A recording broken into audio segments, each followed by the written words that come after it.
ಈಗ ಅಂಜಲಿ ಅಂಬಿಗೇರ್ ಇವರ ಹತ್ಯೆ ಆಗಿರ್ತಕ್ಕಂಥದ್ದು ಎಲ್ಲೋ ಕಾಡಿನಲ್ಲಿ ಅಲ್ಲ, ನಿರ್ಜನ ಪ್ರದೇಶದಲ್ಲಿ ಅಲ್ಲ, ಅತ್ಯಂತ ಜನನಿಬಿಡ ಪ್ರದೇಶದಲ್ಲಿ, second capital of the state Bengaluru ಬಿಟ್ಟರೆ ದೊಡ್ಡ ನಗರ ಅಂತ ಹುಬ್ಬಳ್ಳಿಯಲ್ಲಿ ಜನಸಾಗರದ ಮಧ್ಯದಲ್ಲಿ ಆಗಿರ್ತಕ್ಕಂಥದ್ದು.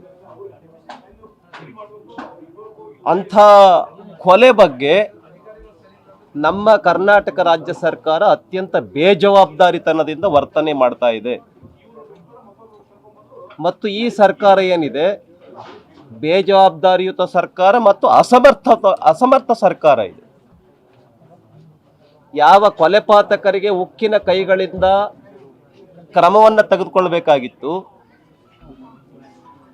ಆ ಕ್ರಮವನ್ನೇ ತೆಗೆದುಕೊಳ್ತಕ್ಕಂಥ ಸ್ಪಷ್ಟ ಸೂಚನೆಗಳು ಇಲ್ಲ. ಆ ಥರದ ಸಂದೇಶ ಸರ್ಕಾರಕ್ಕೆ ಕೊಡಬೇಕು ಅನ್ನುವಂಥ ಬಯಕೆ ಇಲ್ಲ ಈ ಸರ್ಕಾರಕ್ಕೆ.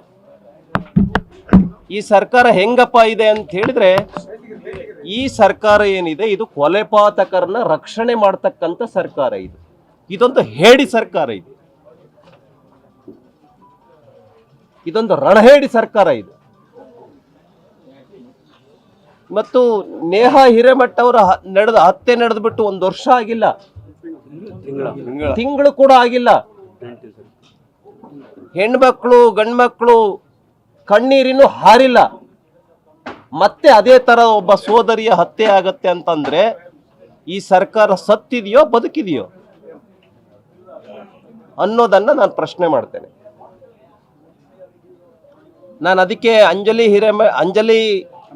ಅಂಬಿಗೇರ್ ಮತ್ತು ನೇಹಾ ಹಿರೇಮಠ್ ಈ ಒಂದು ಯುವತಿಯರ ಹತ್ಯೆ ಏನಾಗಿದೆ ಇದಕ್ಕೆ ನೇರವಾಗಿ ಈ ಸರ್ಕಾರ ಹೊಣೆ, ನೇರವಾಗಿ ಈ ಭಾಗದಲ್ಲಿ ಬರ್ತಕ್ಕಂಥ ಪೊಲೀಸ್ ಠಾಣೆಗಳು ಹೊಣೆ, ಪೊಲೀಸ್ ಡಿಪಾರ್ಟ್ಮೆಂಟ್ ಹೊಣೆ. ಪೊಲೀಸ್ ಡಿಪಾರ್ಟ್ಮೆಂಟ್ ಮುಚ್ಚಿಬಿಡಿ ಈ ಸರ್ಕಾರ. ನೀವು FIR ಮಾಡಲ್ಲ ಅಂತಂದ್ರೆ ಇವರು ನಮ್ಮ ಅಜ್ಜಿ ಹೋಗ್ಬಿಟ್ಟು ಕಂಪ್ಲೇಂಟ್ ಕೊಡಕ್ ಹೋದ್ರೆ ಏನೋ ಸಮಜಾಯಿಷಿ ಮಾಡಿಬಿಟ್ಟು ನೀವು ವಾಪಸ್ ಕಳಿಸ್ತೀರಾ ಅಂತ ಹೇಳಿದ್ರೆ, FIR ಮಾಡಲ್ಲ, ದೂರ ದಾಖಲು ಮಾಡಲ್ಲ ಅಂತ ಹೇಳಿದ್ರೆ ಪೊಲೀಸ್ ಸ್ಟೇಷನ್ ಯಾಕಿರ್ಬೇಕು? ಮುಚ್ಚಿಬಿಡಿ, ನಮ್ಮನ್ನ ನಾವು ರಕ್ಷಣೆ ಮಾಡ್ಕೊಂತೀವಿ. ಸರ್ಕಾರ ಯಾಕೆ ಬೇಕಂಗಾದ್ರೆ? ಮತ್ತು ಎಲೆಕ್ಟೆಡ್ ಗವರ್ನಮೆಂಟ್, ಗೃಹ ಇಲಾಖೆ ಇದೆ, ಮಂತ್ರಿ ಇದ್ದಾರೆ, ಪೊಲೀಸ್ ಕಮಿಷನರ್ ಇದ್ದಾರೆ, 100 ಜನ 1000 ಜನ ಪೊಲೀಸ್ ಇಲಾಖೆ ಸಂಬಳ ತಗೊಳ್ತಾರೆ. ಏನ್ ಡ್ಯೂಟಿ ಹಂಗಾದ್ರೆ ಅವ್ರದ್ದು?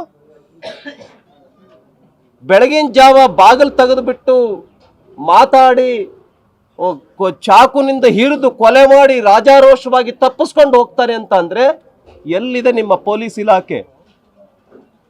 ಏನ್ ಮಾಡ್ತಿದ್ದಾರೆ ನಮ್ಮ ಗೃಹ ಮಂತ್ರಿಗಳು? ಏನ್ ಮಾಡ್ತಿದ್ದಾರೆ ಮುಖ್ಯಮಂತ್ರಿಗಳು?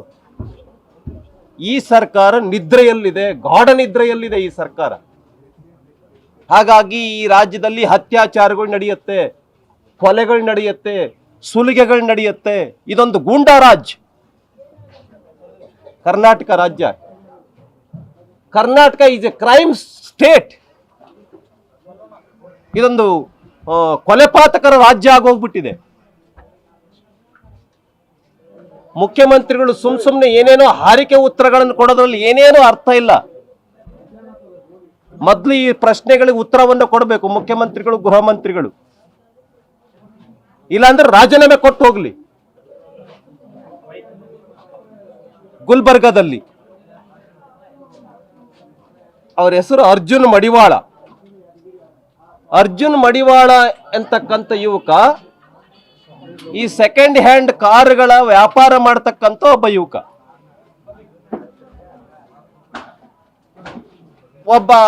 ನನಗೆ ಸೆಕೆಂಡ್ ಹ್ಯಾಂಡ್ ಕಾರುಗಳನ್ನ ನನಗೆ ಕೊಡು ಅಂತ ಹೇಳಿ ಮಾತುಕತೆ ಮಾಡ್ತಾನೆ, ಅವನು ಒಪ್ಪೋದಿಲ್ಲ. ನ್ಯೂಸ್ ಫಸ್ಟ್, ನಿರ್ಭೀತಿಯಿಂದ ನಿಮ್ಮ ಪರವಾಗಿ.